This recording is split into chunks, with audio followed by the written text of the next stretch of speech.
Test, test.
ship it across the world Do we have a for quorum here? How $1.25. many's a quorum? 5? Go ahead and call the Tuesday, August 13th meeting of the Danville Public Works Committee to order. Roll call, please. Alderman Bob Iverson. Mike O'Kane. Here. Jim Bouchard. Here. Carolyn Wands. Here. Heidi Wilson. Ed Butler. Chairman Mike Poore. Here. 4 present. We just do have a quorum. Okay, thank you all for coming. Item number 2 is approval of the minutes. These will be the minutes from the July 9th, 24 meeting. If there are no corrections, need a motion for approval, please. So moved. Second. All those in favor? Aye.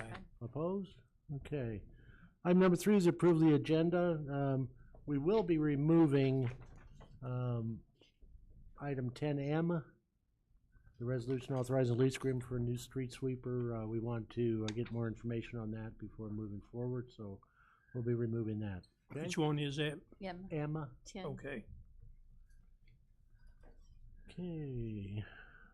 With that, need a motion to approve the agenda. Motion. Second then. Okay. All those in favor? Aye. Opposed? Okay, thank you. Item number 4, audience comments. Madam Clerk?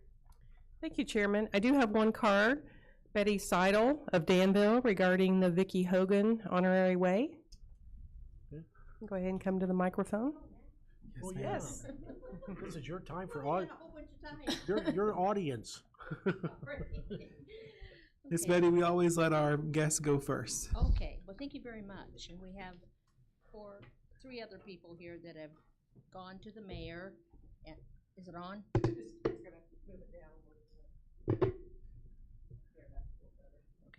Okay. Went to the mayor earlier, about a month and a half ago, and then we also spoke to Vermillion Advantage, to Mike Marin, about having some kind of downtown designation in honor of all the good works of Vicki Hogan. And evidently, we thought we were going to have a little bit of a battle, but evidently, there's already a lot of support for this idea. We talked to the mayor, and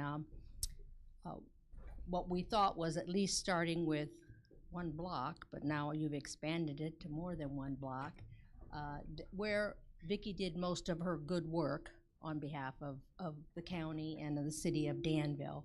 I think most of you are friends of Vicki, and you know a lot of the good stuff that she did do. She was known nationally.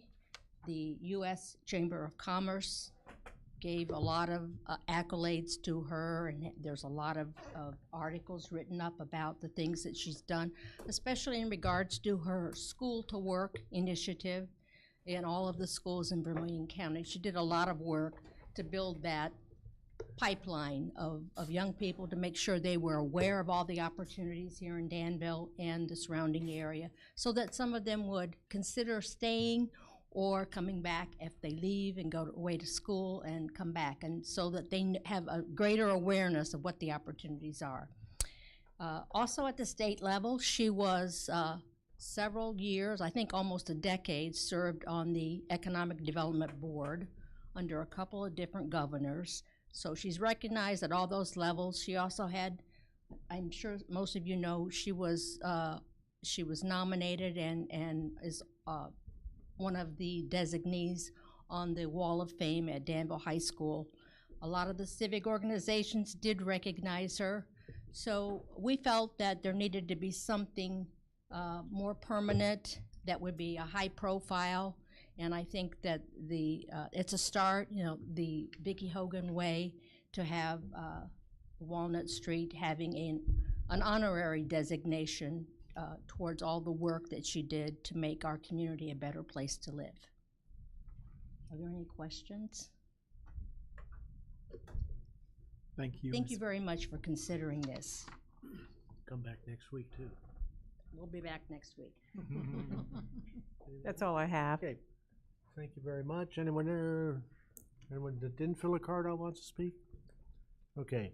Chairman's comment, just tagging along with what Betty said. I had the opportunity to know Vicki for many, many years. And toward the end of her life, working on the Carl project, one thing that really sticks out in my mind is when we were doing the negotiating for the casino, and, you know, Vicky was undergoing chemo and different things, and I remember sitting in meetings with her. She had the pump on the side of her pumping the chemo in so she could make it through the meetings, and it wasn't long after that when we lost her, but, you know, she was a fighter for this community and in Vermilion County and this whole area, and it's going to be an honor well deserved. So, with that, I'll shut up. All right, moving on to item number 6, approval of the payrolls. These will be the payrolls from August the 9th. Need a motion and a second, please. So moved. Second. Okay, questions? Okay, roll call, please. Alderman Butler, Yes. Iverson, Yes. O'Kane, Yes. Bouchard, Yes. Wands, Wilson, Poor, Yes. 6 yes. 6 yes, thank you. Glad we had 2 more aldermen join us. We were worried for a minute. I just got back in town, I'm sorry. All right, moving on to item number 7, approval of vouchers payable. These will be the normal vouchers for August the 13th, 24, and the special run of August the 13th, 24. Need a motion and a second, please. So move. Second. Questions? Okay, roll call, please. Vice Chairman Iverson, Yes. Alderman O'Kane, Yes. Bouchard, Yes. Wands, Yes. Wilson, Butler, Yes. Poor, Yes. 6 yes. 6 yes, thank you. Moving on to number 8, legal. Corporation Counsel Parker, we have 8A, a resolution approving the intergovernmental agreement for the demolition of buildings. Need a motion and a second, please. So moved. Second. Long time coming.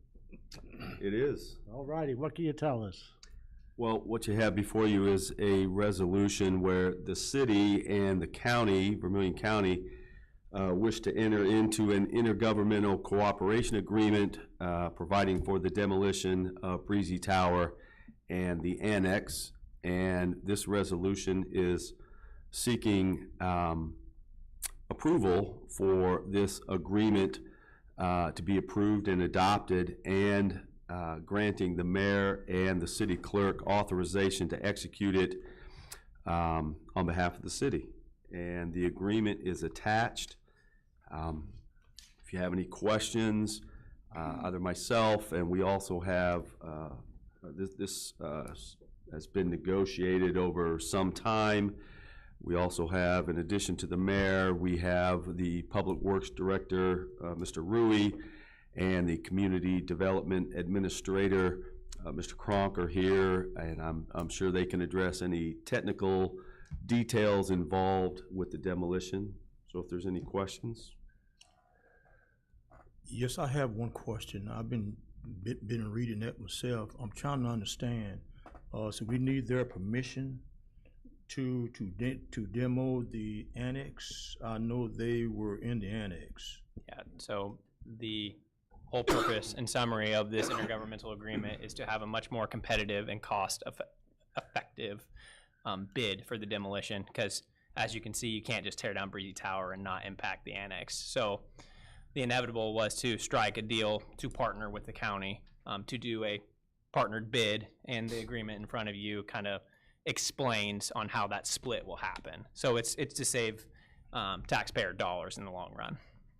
Yeah, so the county won't be responsible for any dollars or? Oh, no, they will. Or this totally on the same? Oh yeah, they will. It'll be bid out separately in the bids that we receive by the contractors, and they will be responsible for their portion of this demolition, which is the annex building.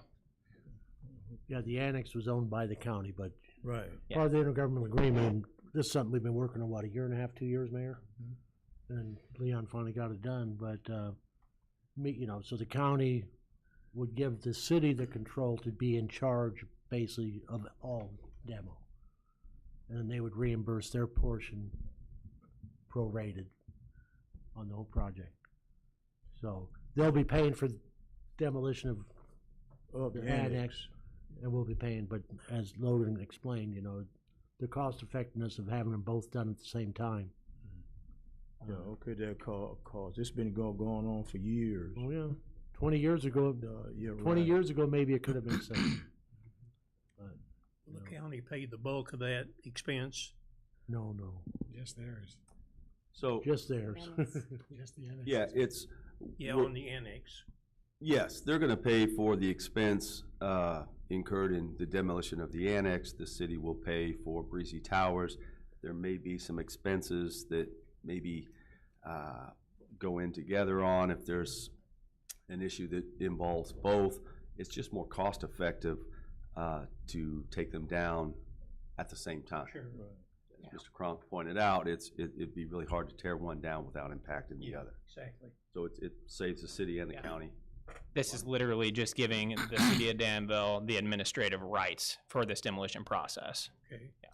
And so is there a cost yet? I mean, No, whenever this does go out to bid, those costs will be split, and it'll be very transparent on how much which structure will cost. The city set aside 3 million, 4 million. 4 million of ARPA money too. Hopefully it'll come in at 3. Not ARPA money. Oh, This what? is from our budget surplus 3 years Oh, ago. that's right, that's right. And the good news about that, Chairman, is it's been accruing interest all this time. But you know, you look at the history of that building, when the annex and Breezy Tower were the same level. You know, and then when the addition was put on, there's pictures, and I think, there was a nice, on Vermilion County First, there's a nice article on the history of Breezy Towers and the Breezy brothers that bought it and different things, so, you know, a lot of history there, unfortunately, Chairman, and because it came out publicly in social media, I wanted to let the public know that I've been working with Mrs. Paula Hurst, who was my middle school literature teacher and English teacher, who is the president of the DAR, and we already have as part of that we will salvage the plaque memorializing that spot, so that will be saved. Yeah. Alderman O'Kane. This doesn't show a schedule, so once the agreement's made, then the mayor and the county will meet and set up a schedule, or are we waiting on the engineering firm that's putting the paperwork together? Yeah, so as soon as it passes both and the agreement's final, basically our engineering firm is they're ready to put it out to bid. So it'll be coming out to bid, and then from there, I think schedule-wise, we'll have a much better, I guess, idea of, hey, how long is this gonna take, and when are we looking at having this project complete? The 500 days or whatever it was kind of scared me. Yeah. That's a long time. That's the point of the incentive Yeah. included into it. Well, So it incentivizes, the biggest thing is this is not local contractors that do house demos are not gonna be working on this. This is big time demolition contractors. So we have to kind of put enough time in there that they're able to work this into their schedule, and we're able to get more competitive bids. So really, the time frame is designed to be able to kind of get bid numbers down and allow contractors to have time to get there and get it accomplished with what's already on their schedules. so when they ask me in the coffee shop, I can tell them that don't hold your breath, and maybe after Christmas or Yeah. even later. But we are incentivizing getting things completed early. So Alderman, what I've been telling everyone is once we have an agreement with the county, it will be put out to bid. Folks will have probably between 45 and 60 days to respond to that bid. Then, of course, you all know the bids have to be open. They come through this process. They go through the process with the county. So, I mean, you're looking at least 3 months before we even have whomever is going to do the demolition. Then from there, once the bid is awarded, then we would have a better timeline. I just remind everyone, it's got a tremendous amount of asbestos, unfortunately, both buildings do. So that will take a lot of time to remediate. So I keep telling everyone, realistically, you probably won't expect to see the building itself start coming. You'll see asbestos removal for months, but the building itself probably won't start coming down until, I would say, late spring or summer. Yeah. Realistically. Can you imagine that boiler, how much asbestos wrapped around it and all Yeah. the piping and stuff the boiler's in the annex, and that was shared by the whole tower. And to add to that, that may be a reason why the demolition will appear to be slow. We're not 100% certain yet, but there might be some asbestos that cannot be abated until they go down floor by floor, if that is the plan. And the other thing is, Chairman, we have part of their HVAC system here in this back building. It houses the HVAC system for the annex. And as you read in the guideline, that Vermilion County will be responsible for the removal of that as well. Yeah, I was surprised to see that one. I didn't know we That's shared part of the City demo. Hall. Yes, because I didn't feel like it was fair for the citizens of Danville alone to bear that burden when it's not really our responsibility. Reading it, I just figured it was something hidden in one of the basements. If you go in this, if you go out the back door, last door to the right and go in there, it takes up about half of that, building. Other comments, questions? Do we still vote on the contract when it comes up, or is this? Yeah, basically once bids come back and a contract is being awarded, that'll come back. Okay. Mayor, you were thinking, what, 3 million is what we're hoping for? I'm hoping our portion will be 3 million, and then that would give us $1 million to address the other buildings we have in there, which are the two short buildings next to DC Fitness downtown, and then the old Studio 25 on Walnut Street, and the nasty old dry cleaners that the O'Briens left us. Mm-hmm. Just think that footprint's not that big, folks. 24 feet wide and 85 feet It's long. not. So this wide, a little bit longer, and that's not even big enough for a parking lot. But anyway, okay, roll call, please. Alderman O'Kane, Yes. Bouchard, Yes. Wands, Yes. Wilson, Butler, Yes. Iverson, Yes. Poor, Yes. 6 yes. Yes, thank you. Any items for information from legal? No. Okay. All right, moving on to item number 9, public transportation. Director White, items of information on your monthly report are included. Questions for Mr. White? Anything, Steve? No, sir. The only other thing I have is our contract was ratified Sunday, so we'll be bringing that here soon to the council. Good. And Chairman, I have to tell you this, if you ever get invited to eat at the DMT, do not miss it, because they fed me on Friday. They had, it was bad. I was hurting afterwards because it was so good. Was that before or after the vote? It was before. But they did a potluck, Chairman, we have a guy, Lawrence, he's one of our drivers. He has a big grill smoker on a trailer. He brings it up. Everybody chips in. We get all kinds of meat. Everybody brings a side. So the next one we have, I'll definitely put it out and y'all can stop by. Smoked deer meat with jalapenos and cheese in the middle and wrapped in bacon. Gosh. I love venison. Okay, thank you very much. All righty, now for the long. We may be able to take a few together in there, Chairman, but. Okay, 10A is an ordinance approving an honorary naming of a roadway to Vicky Hogan, or naming of a roadway to Vicky Hogan Way. Need a motion in a second? So move. Second. Okay, questions, comments? Okay, roll call. Alderman Bouchard, Yes. Wands, Wilson, Butler, Yes. Iverson, Yes. O'Kane, Yes. Poor, Yes. 6 yes. 6 yes. Okay, anybody have a problem taking B and C together? Ordinance approving the purchase of real estate for community improvement from Seller Good Deeds LLC, and C, an ordinance approving the purchase of real estate for community improvement for property at 506 Chandler. There's no objection, need a motion in a second? So move. Second. Okay. Questions? Okay, roll call please. Alderman Wands, Yes. Wilson, Butler, Yes. Iverson, Yes. O'Kane, Yes. Bouchard, Yes. Hoare, Yes. 6 yes. 6 yes, thank you. 10D is an ordinance approving the purchase of real estate from Vermillion County trustee. Need a motion and a second. So moved. Second. Director Cronin. Okay, so we've got an interesting scenario.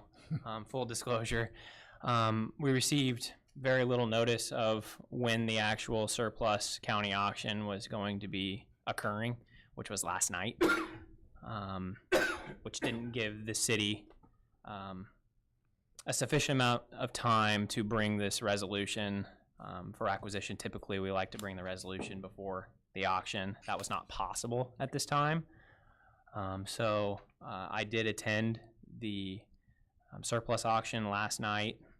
The list that you see in front of you, these are all vacant lots. The county still allows the city to pull the structured properties from the auction entirely. So the way that we can make this work is bidding on them of these properties listed last night. That is not a signing of a purchase contract. Any signature is after and if city council approves it for the mayor to sign off on these. But in the spirit of what we've done in the past, I attended last night and bidded. I bid on the vacant lots in our what I will call quote unquote target areas, the corridors. There are 3 properties that we were unable to acquire. In the 10 to 15 seconds that they give you to bid on some of the properties, they escalated quite quickly, and didn't feel that spending several $1,000s on a couple of these lots was just. I had to use my gut instinct on that. But everything else, so I will revise the property listing for final consideration. It'll just be a removal, not addition of any properties. Just a removal of 3 properties. So is these the properties that, I don't know, I might be looking at it wrong, $130,000? No, that was a prior resolution from Good Deeds LLC. These properties, it's around $19,000. It's roughly $800 per property unless it was bid up 1 or 2 times. Then it'll just go a little over $1,000. That happened in 2 instances. And I'll tell you, one of them that went to $1,200, the justification was it's over by Deerwood Circle, and the intent is to stop maintaining that infrastructure. There's 1 home remaining over there, so I thought that was a just price for the savings the citizens will have in the future. But basically, the city of Danville owning these or not, the prior owners were not paying real estate taxes on them, and the city of Danville was already mowing them. So literally the only change is that it's in the city of Danville's name now. Alderman Butler, that's on page 61. Yeah. The list of the properties and the vacant Logan, the parcels. amended ordinance is in their packet. Yeah, okay. And the amended ordinance should be in your packet. Okay. Yeah. So the structured parcels, most of us are still here, but not 3 of them. Is that right? Excuse me? The structured, in here it says the ones that have structure on them. Yep. 3 of them are gone, but the rest of them are still. No. So all the structured parcels that are being Okay. requested will be purchased. I'm asking for approval now, so I don't have to bring that resolution back. We don't have the contracts to those, but I was not required to bid on those last night. They removed those properties for us. Okay. Yeah. So they'll come back. It's later. light. It's light this year. It really is. Well, and I know we've been doing these. We've had all sorts of parcels lately in the last couple of meetings, and just like, it bothers me that Danville City is becoming a property owner and a landlord, but the truth of it is, if we don't do it, who will? And we have to do it to get rid of this blight that we have. So I don't want to do it. I'm sure none of us really want to get into being the owners of all this land, but I don't see any other option, frankly. If we want to move to the future where we can use land, we're gonna have to get it. If somebody could come up with a way to hold property owners liable for not maintaining their properties or not paying their property taxes after the 3 years and they go to the surplus, I would love to talk to them. I have a concern there too about, I don't know how to put this, I guess, these, renters, or what you call them, do you know, that own these homes, you know, RC Landlords? Management, Hawker, and all those folks there, they are at these auctions as well, buying up these homes. There's no control that, you know, that, so we try to control people that buy the home from the city, you know, and, so can we control that as well? So the city of Danville had started setting a precedence that no blighted structures will make it to the auction. That is the agreement we have with the Vermilion County, that the city of Danville has the right to pull those structured properties from the list so it won't even go to the auction. Yeah, so how would you know that, that is happening, the blighted homes and that, you know, since they're up for bid and all that stuff, I mean, how can you? They don't make it to bid.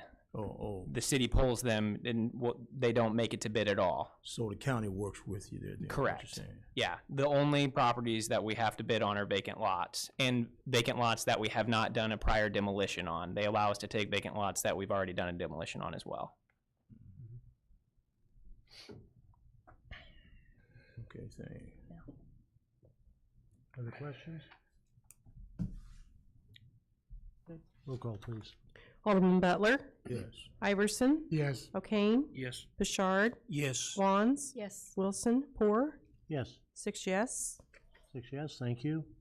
10E is an ordinance amending chapters 151, 152, 153, 154, and 165 of the city code pertaining to building codes and contractor registration.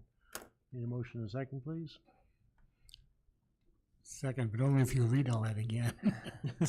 That was an easy one. Vice Chairman, you're gonna make the motion? Yes. Second, yeah. Okay, questions?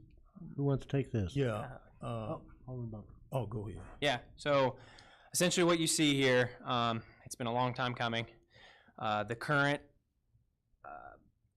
passable building codes, updatable building codes. When I say that building codes, I'm covering all trades: plumbing, mechanical, electrical, building.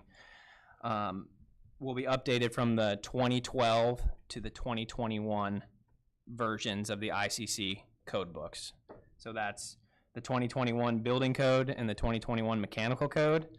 But in one swoop, we wanted to make a complete update and cleanup of the code that you see.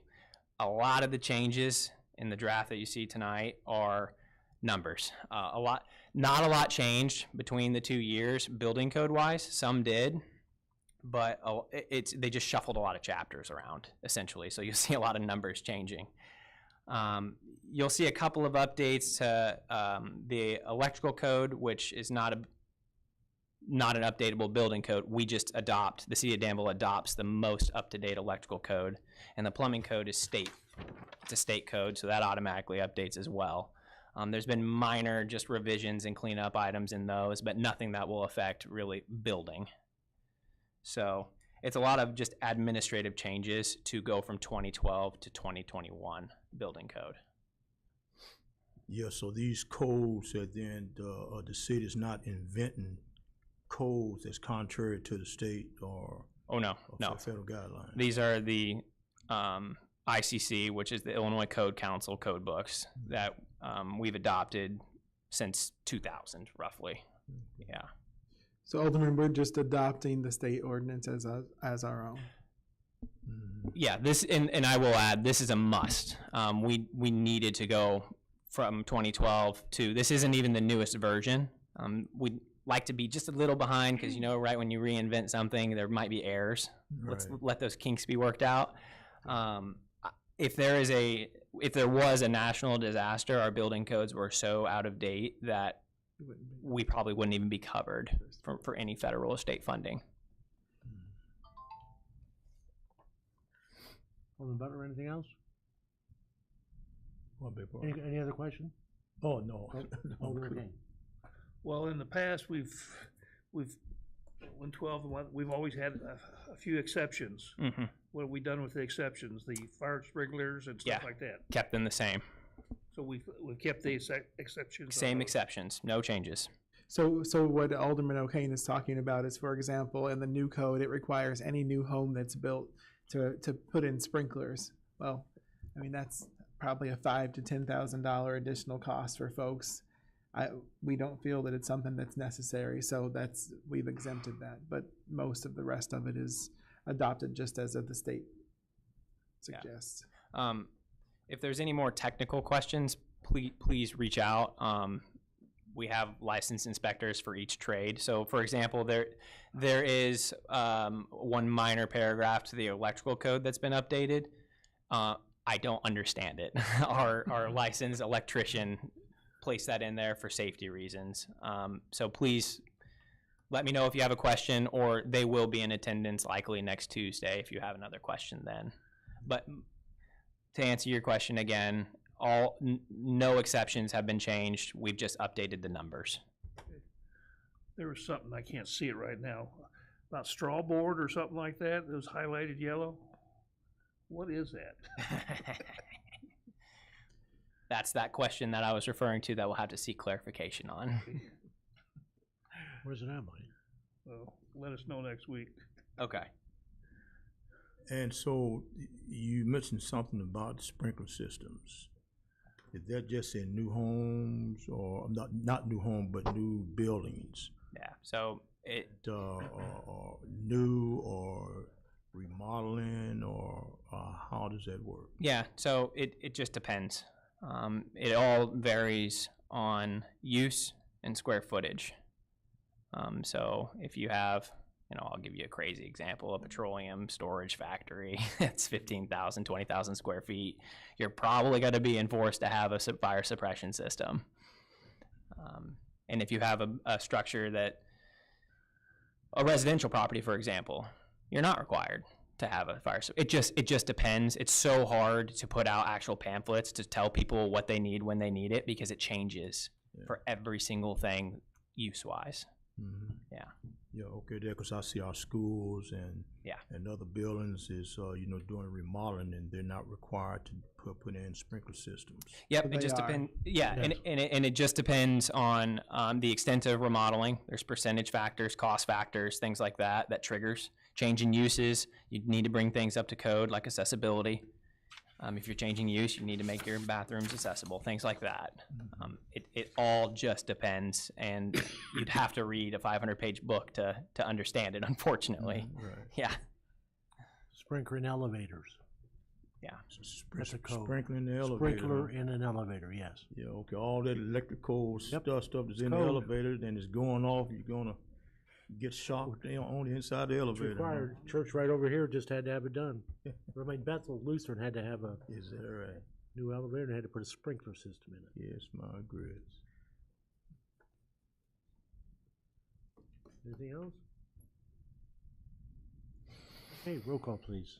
Vice Chairman Iverson, Yes. Alderman O'Kane, Yes. Bouchard, Yes. Wands, Yes. Wilson, Butler, Yes. Orr, Yes, 6 yes. 6 yes.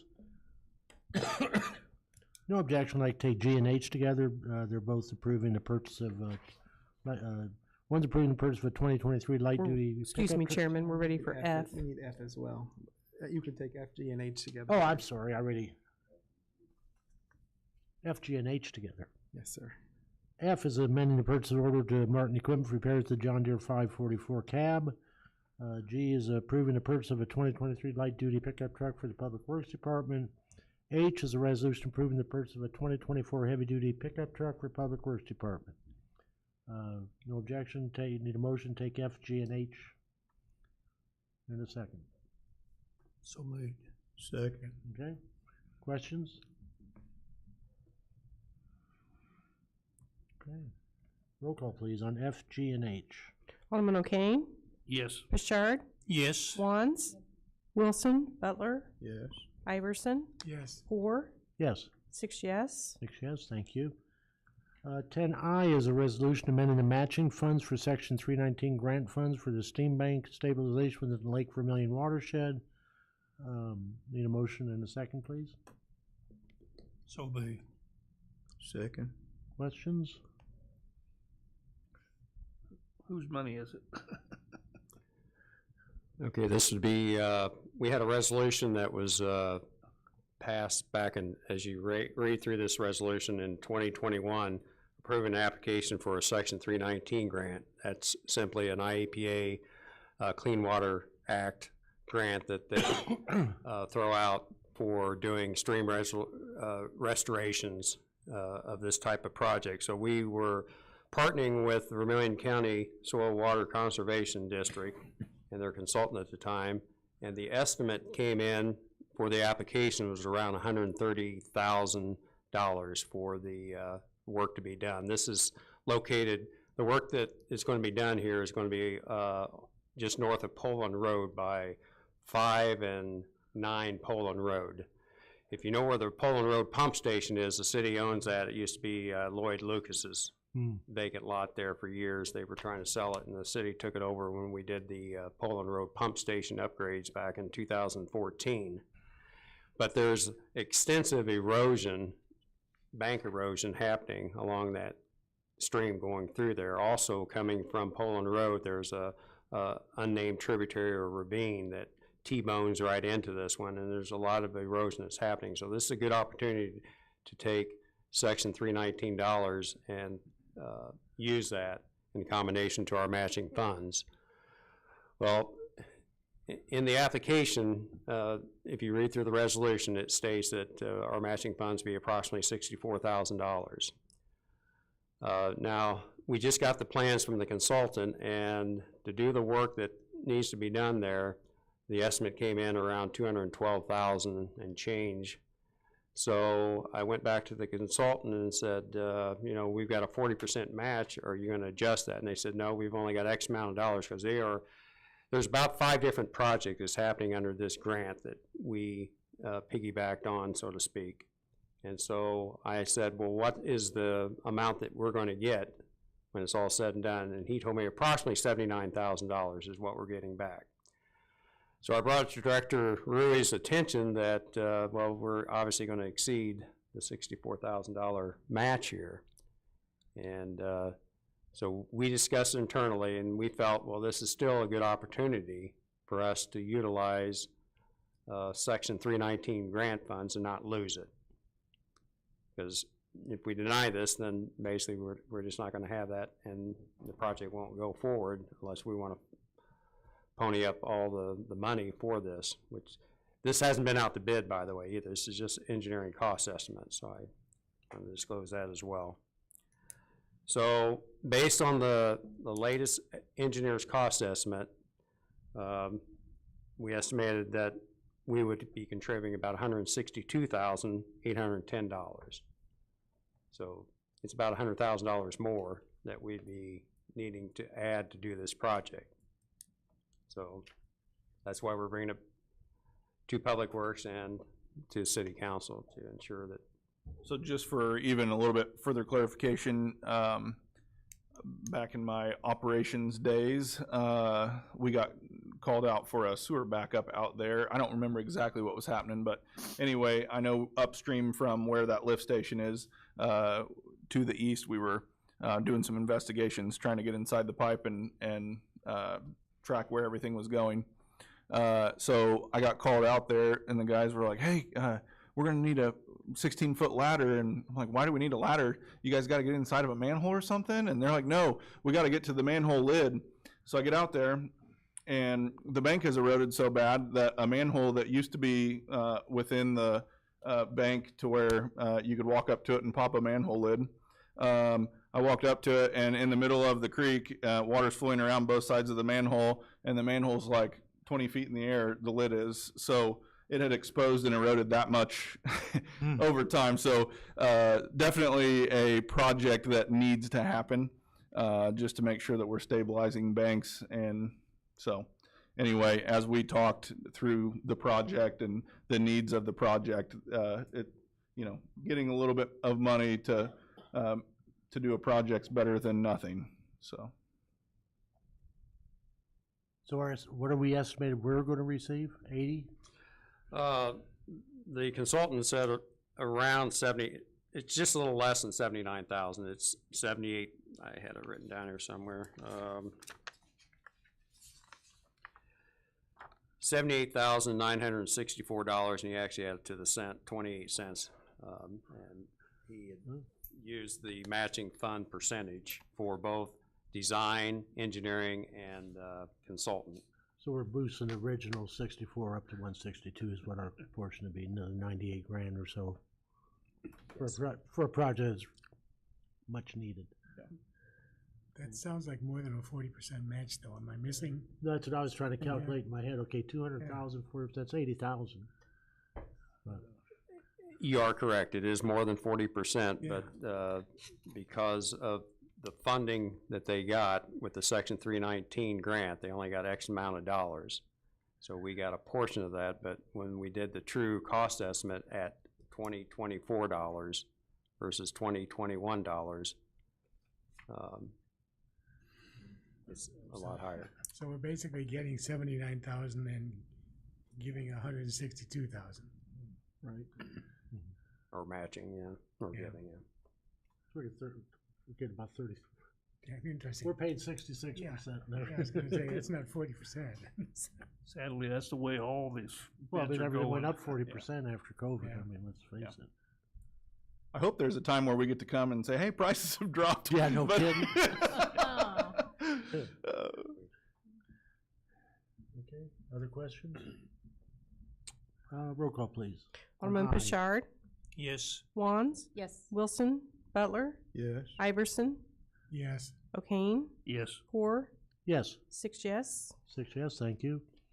Okay, 10J is a resolution accepting an award from the USDA Forest Service, CFDA 10.727 Inflation Reduction Act Urban and Community Forestry Program. Need a motion and a second, please. So move. Second. Okay. So this is basically for the award of the urban forestry grant that we were prior approved. When we applied for this grant, we applied for $5 million-ish in funding. We received $1 million in funding, which I think downstate from Chicago, we're the only community in Illinois that received that amount or anywhere near that amount. So definitely a successful grant attempt. So this grant is basically one, accepting the award of the grant, two, amending the budget to create a budget line item so that we're able to track expenses out of that grant, which is required within the grant. This is when the Hallorans were talking about, our Yes. last meeting, right? Yep. This will help us get rid of a lot of bad trees and plant a lot of good ones. There's so many trees being planted, you wouldn't believe it. Doc Halloran and everybody goes out and gee. So within this will be a lot of things, but as Mayor states, we have quite a large backlog of dead and unsafe Yep. trees that need to get gotten as far as in the right of ways. So this grant will allow us to hopefully get caught up within the disadvantaged census tracts. So it's not all of Danville, but it is a lot of Danville. And city can do it, or we can hire it out either way. So we'll be hiring out a lot of the work, but not necessarily all of the work. So we kind of had to change strategies once we learned what the award was actually going to be. We had a different strategy at the beginning. Once we found out this is an award, I think the way to get the biggest bang for our buck will be to contract out bulk removals and plantings both. And that'll go in conjunction with city forces also doing some of the work ourselves, so be hand in hand, a little bit of both. And also Dr. Halloran and the Halloran family and Trees for Danville also helping plant a lot as well. Yeah. I would like to just for a second toot their horn. The Hallorans have they been forever helpful within this grant and just helping us. They helped write the grant application, and then they've organized a tree committee, which Chairman Poore is a part of, and man, they've been absolutely great, and just a key proponent in making this happen. So, definitely want to give kudos to them. Yeah, that's a fun committee. Anybody want to get on it? No, we meet once a month, sometimes more, but some of the design work and the overlays of all the data that's out there and where to plant trees and type of trees, and it's His computer just amazes me, Oh. tracking all the trees. Yeah, and a lot of that is done. Doc Halloran comes in and we kind of gave him access to meet with Adam All, which is our GIS coordinator, and that. I mean, I don't really know. I've never walked into his office and asked him if he could do something, and him told me no. He's always been able to do it. So as far as I'm concerned, he's a genius on the computer. You know, Adam All is he's a master. I mean, So within GIS, he can about do it all. So. Yep. Okay. Yeah, it's a great program. Now we'll just work on getting to be a Tree City, USA. That's right. More opportunities. Okay. Roll call, please. Alderman Wands, Yes. Wilson, Butler, Yes. Iverson, Yes. O'Kane, Yes. Bouchard, Yes. Hoare, Yes. 6 yes. 6 yes. Thank you. If there's no objections, take 10K and L together. They're both dealing with Ellsworth Park. K is approving a professional services agreement for the Ellsworth Park lift station replacement and sewer improvements, construction engineering services. L is a resolution awarding the contract for bid 751 Ellsworth Park lift station replacement and sewer improvements. Need a motion and a second, please. Second. Any questions? Another long time coming, huh? Yes, yeah, this one, is the pump station we were, had taken over, from the sanitary district that was, put in place in 1966, I believe. So it's a long time coming. But this will replace the entire pump station, force main, and, sanitary sewer on the other east side of Gilbert Street behind the arena. It's a 12-inch, it's undersized, so we'll be upsizing that to a 15-inch to help improve conveyance or flows over to the PSB and then down through the main line there.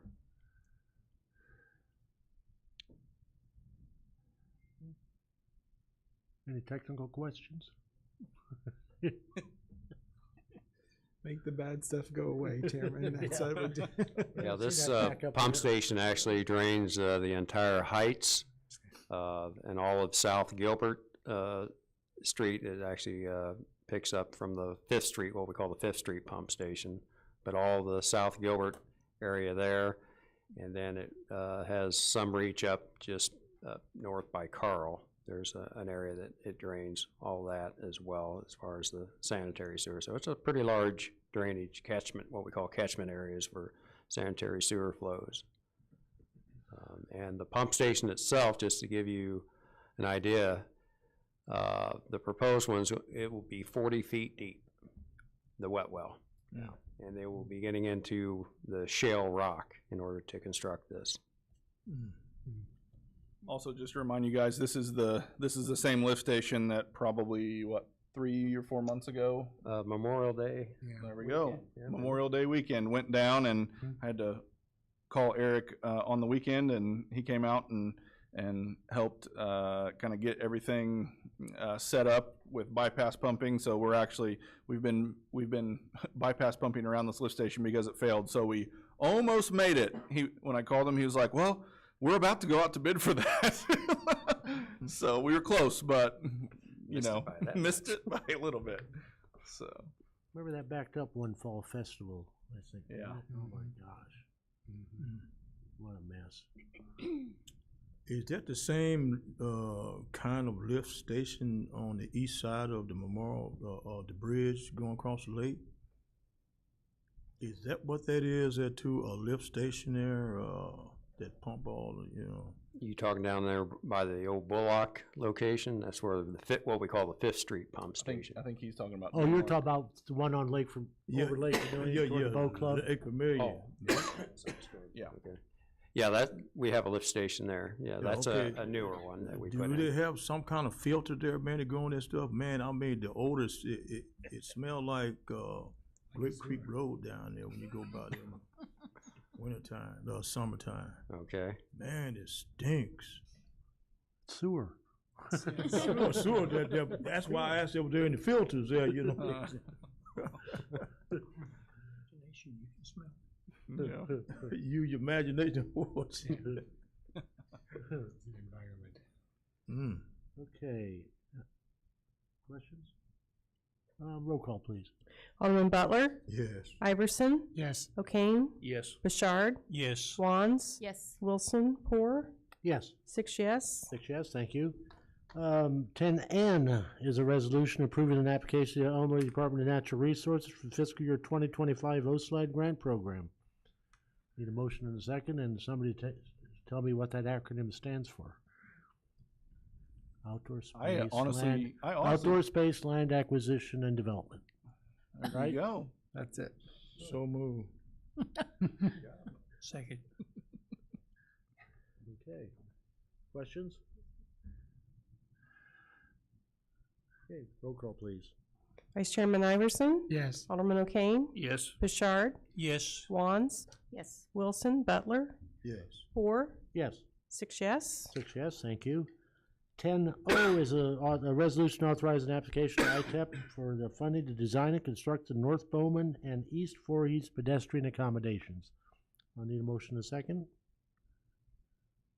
So moved. Second. Okay,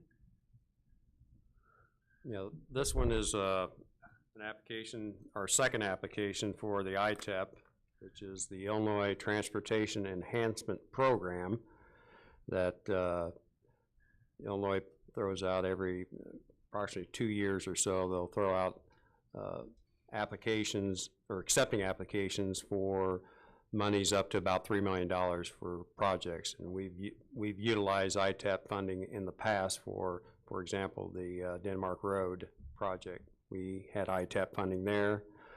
The shared use path in front of the high school, that was ITEP back in, I think it was 2020 or 2014 or so. But anyways, this one is the second go around. We missed out barely, I think, by 1 point 2 years ago when Sam Cole was here and we applied.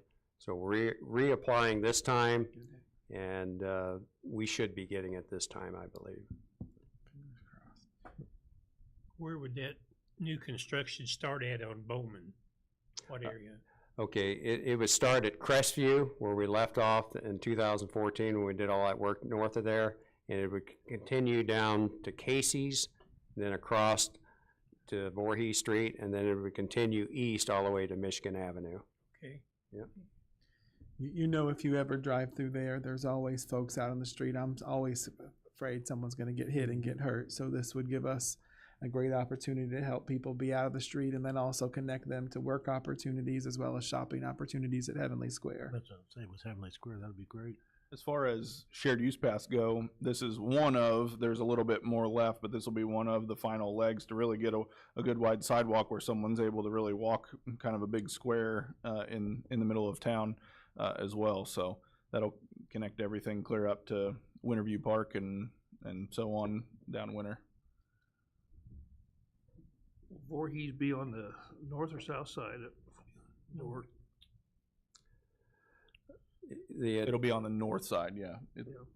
Well, it'll be on the north side until you get to Griffin, and then on Griffin, it transfers to the south side, because you got industries on the north side, obviously, so Yeah. you want it on the Yeah. residential side on the Pollution south. and everything else. Going Creek. Don't want. When would that project start? Any idea? That's a good question. First, we have to get the grant, and once we get that, then we have to select a consultant. There's a lot of steps. I would say it's probably at least 2 years out before you'd see any construction on this type of project. This is the same project, as you said, 2 years ago, we missed out on it, and so it's come back the second time. Okay, Yes. I got you. And I'll, Senator Faraci and then Representative Marin also wrote us letter of support. So, Miss Betty, before you go, I'm going to be reaching out to you. Okay. Roll call, please. Alderman O'Kane, Yes. Yes. Bouchard, Wands, Yes. Wilson, Butler, Yes. Iverson, Yes. Hoare, Yes. 6 yes. 6 yes, thank you. 10P is a resolution authorizing the payment of traffic signal repairs at Gilbert and Fairchild intersection. Need a motion and a second? So moved. Second. So this is one of those intersections. We had multiple issues with the loops that sense vehicles on the intersection. And so that was kind of an emergency that had to be repaired in the process. This is on an IDOT route and is part of the agreement that we have with maintenance of traffic signals with IDOT. And those, each intersection varies in percentage that we share with IDOT. So they kind of use it as whose roads are coming into this intersection. So on this intersection, 2 of the roads are IDOT and 2 of the roads are city roads coming into this intersection. So it's a 50-50 split. But anytime there's a repair done, anytime there's work done, the city has to foot the bill in the beginning, and then we request reimbursement from IDOT. So this is for the full bill. Half of this will be reimbursed by IDOT. This was an emergency repair. Upon going into this repair, we always have to keep in touch with IDOT. And basically IDOT said, hey, so we've got to go through and we've got to replace all these cabinets along Route 1 to update them, basically.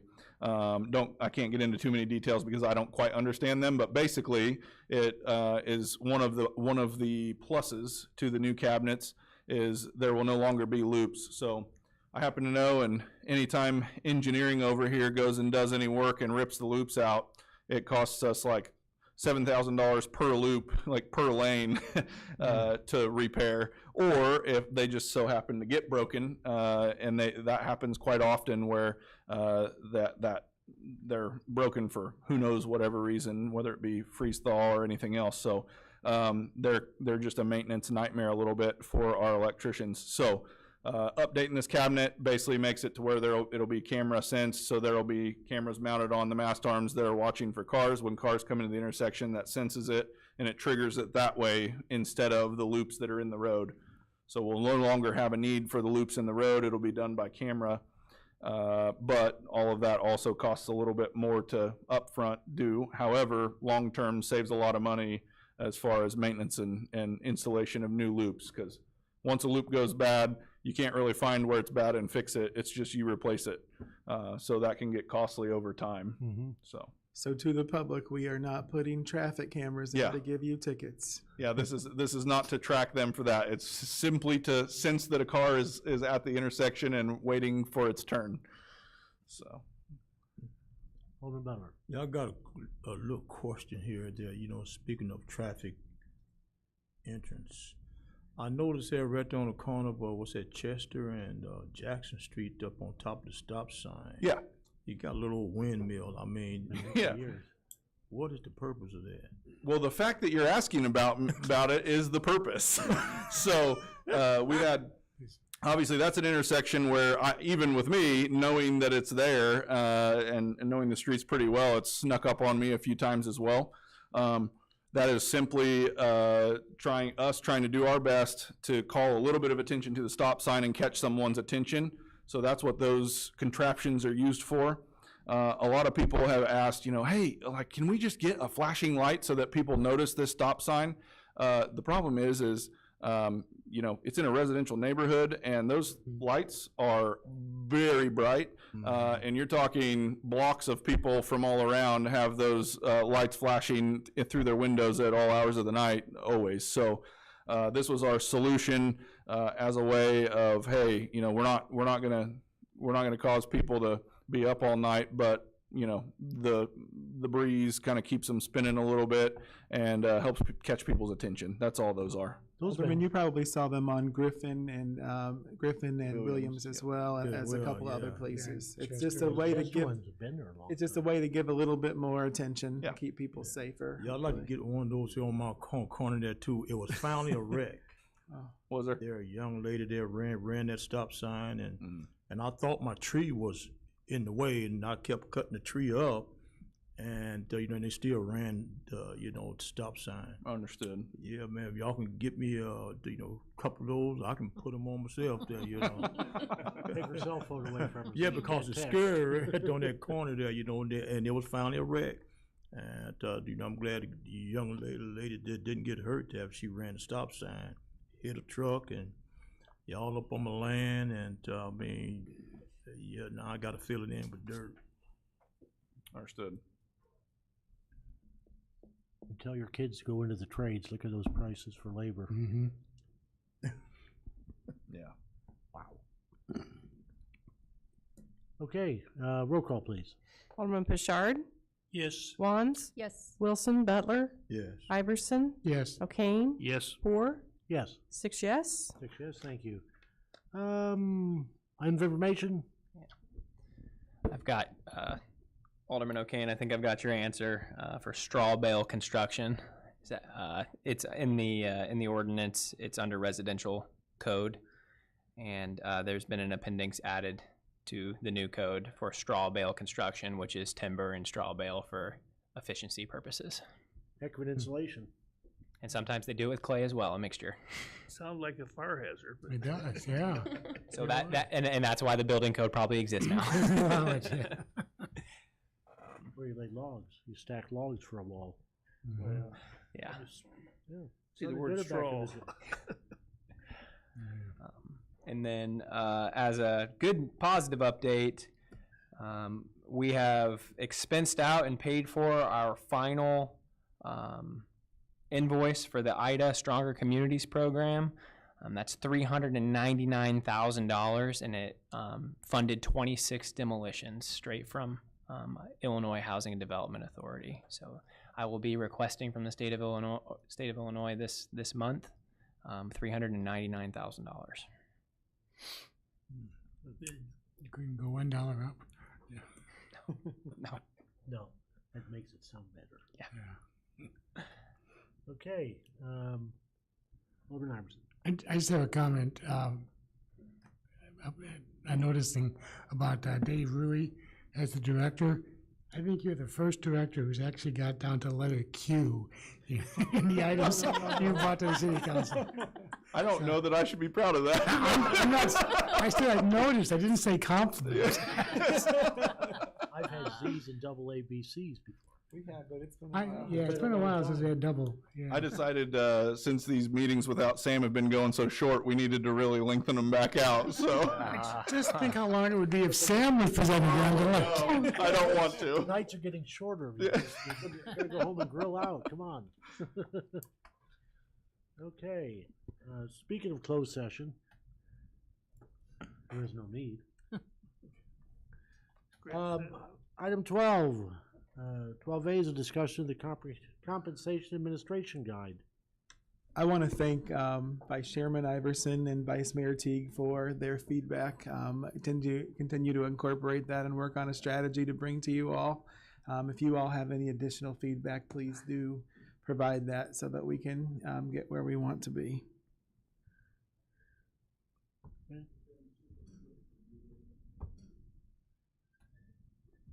And Chairman, and I do have one other item. right, Mayor.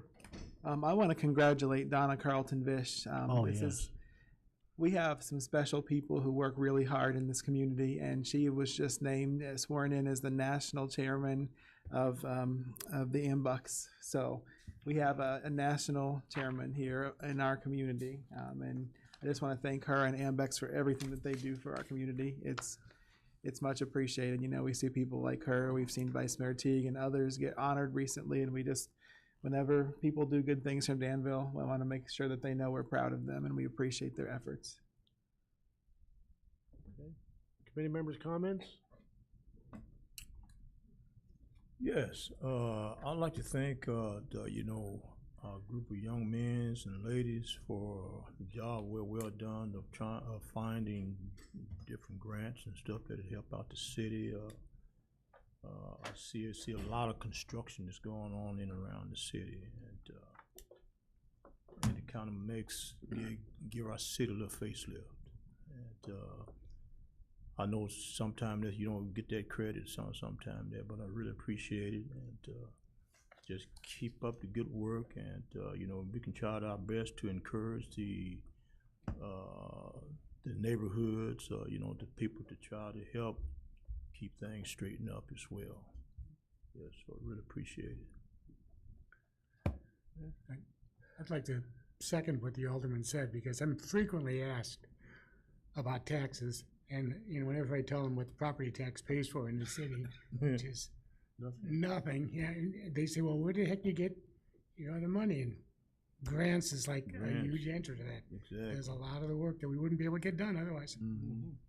And because of the good grant money and the good stewardship that you all proposed as a council and our leadership team as a city has enacted too, we've been able to lower our property tax rate by 16.4% over the last 5 years. So for the city of Danville, now that's not the same for everyone, but good stewardship pays off. So thank you all for that. Alrighty. Anybody wants to get me a present? I make another trip around the sun, starting tomorrow. Yes, and I was gonna say the last happy early birthday. I had a birthday One of last- your birthday or I had something. a birthday last week, and I had, my anniversary was Share my yesterday, and I'm still looking for a piece of cake. I think it's the fact I'm on a low sugar, low salt diet to my heart doctor, that I'm not getting cake anywhere. Alrighty, haven't satisfied the agenda and motion for adjournment. So moved. Second. All those in favor? Aye. Aye. Opposed? We are adjourned.